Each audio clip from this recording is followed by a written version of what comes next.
Ahmad, dah azan. Jom kita ke masjid. Baik, ayah.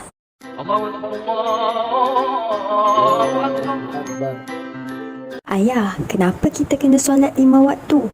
Mari, ayah ceritakan kisah yang sangat luar biasa. Kisah ini bermula dari peristiwa Isra' dan Mi'raj. Sebelum cerita tentang Isra' dan Mi'raj, jom kita belajar tentang geografi tanah Arab. Arab Saudi mempunyai 13 buah negeri dan Riyadh merupakan ibu negeri bagi negara ini. Ia terletak di Asia Barat yang mempunyai keluasan kira-kira 2.15 juta kilometer persegi.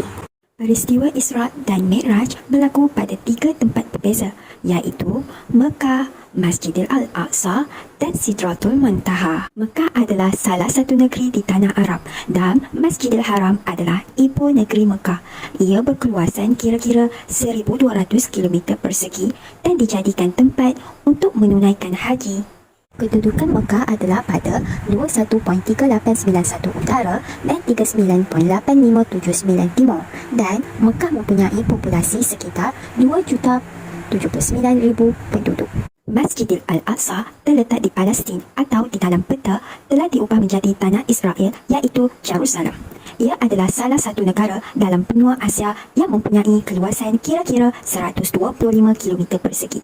Kedudukan Masjidil Aqsa adalah pada 31.4634 utara dan 35.1409 timur, dan Masjidil Aqsa mampu menampung sehingga 400,000 jemaah. Jarak antara Mekah dan Masjidil Aqsa kira-kira 2,770 km yang mengambil masa selama 23 hari dan 8 jam dengan berjalan kaki.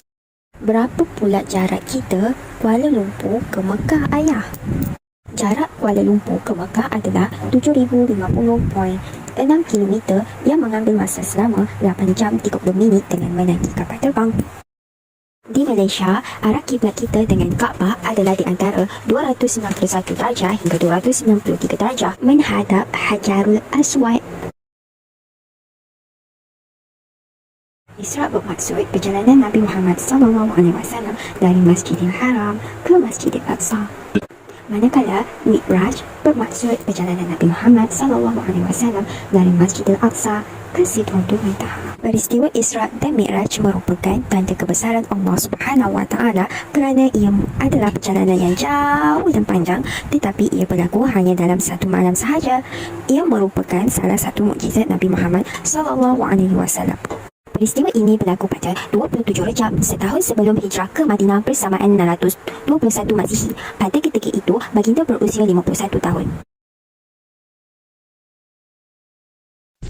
Sebelum baginda dibawa oleh Malaikat Jibril alaihissalam, Tanda baginda dibelah oleh Malaikat Jibril dan Malaikat Mikail untuk disucikan dengan air zam-zam serta membuang kutulan hitam.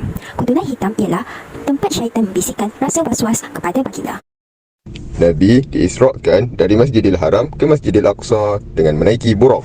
Setelah sampai di Masjidil Aqsa, baginda melakukan solat serta mengimami Nabi-Nabi yang terdahulu. Selepas selesai solat di Masjid Al-Aqsa, Rasulullah dihidangkan dengan 2 jenis air, iaitu arak dan susu. Malaikat Jibril bagi air-air ini kepada Rasulullah SAW.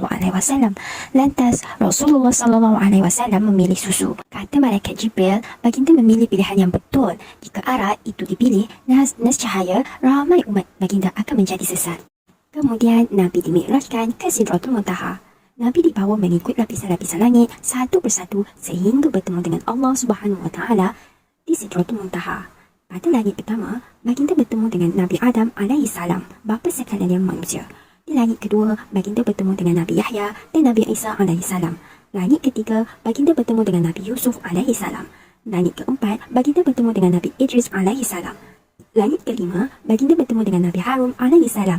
Dan langit keenam, baginda bertemu dengan Nabi Musa alaihissalam. Dan langit ketujuh, baginda bertemu dengan Nabi Ibrahim alaihissalam. Setelah selesai melintasi ketujuh-tujuh langit, baginda dibawa ke Sidratul Muntaha untuk bertemu dengan Allah Subhanahu Wa Taala. Pada asalnya, Allah Subhanahu Wa Taala memerintahkan solat 50 waktu.